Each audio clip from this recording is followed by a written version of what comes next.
Um, so it's really important to give thanks and recognition to somebody who did something kind to you. We always try to teach it to our children, especially in our home. It gets kind of awkward sometimes when you want to teach them to say thank you to yourself. You're like, what do you say?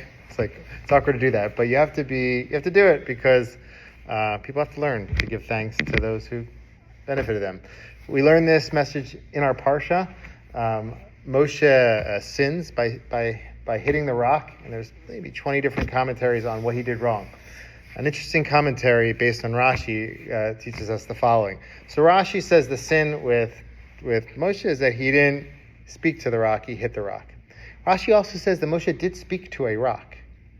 So what happened was there was a rock. The nation needed water. They didn't have water, and so to solve it, Hashem said to speak to a rock, and water will gush forth, and they'll have what to drink. Instead of speaking to it, he hit the rock.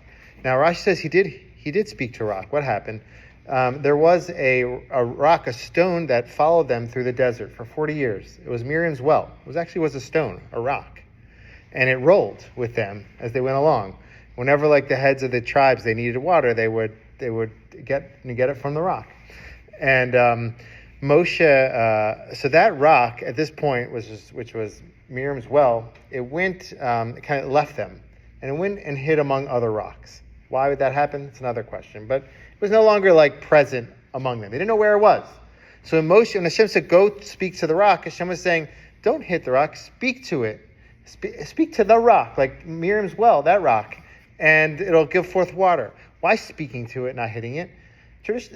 Because if you speak to it, it'll be clear that you didn't do the miracle. It was Hashem. So basically, say, give forth water. Miriam's well, the rock, will be among the other rocks. It will give forth water, and it'll be a big miracle. People understand that Hashem did it. So what did Moshe do? He went to go speak to the rock, according to Rashi, and he couldn't find the rock. This is in Rashi. He spoke to the wrong rock. He spoke to another rock. This is in Rashi. And it turns out he wasn't speaking to the right one. So it didn't give forth water. He picks up his staff to hit another rock, and Miriam's well apparently went underneath his staff, and he hit that rock, the right rock. And that was a miracle. Hashem kind of saved him in a way, because he could have just hit another rock, and water wouldn't have came out. So water comes out. He hits it twice. The nation has water. So in the end, he did speak to a rock. So what's the big issue?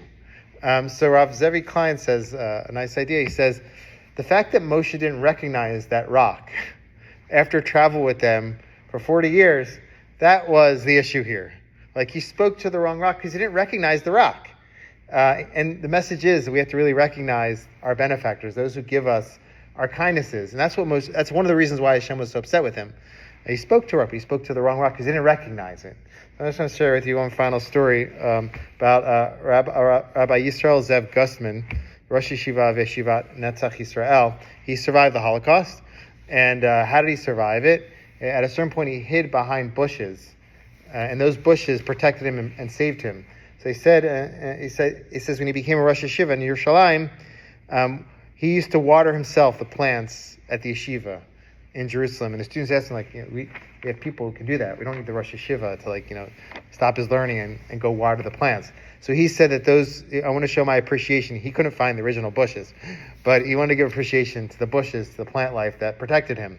It's really important to always recognize those who give us good, whether it's humans or whether it's our Father in heaven, Hashem.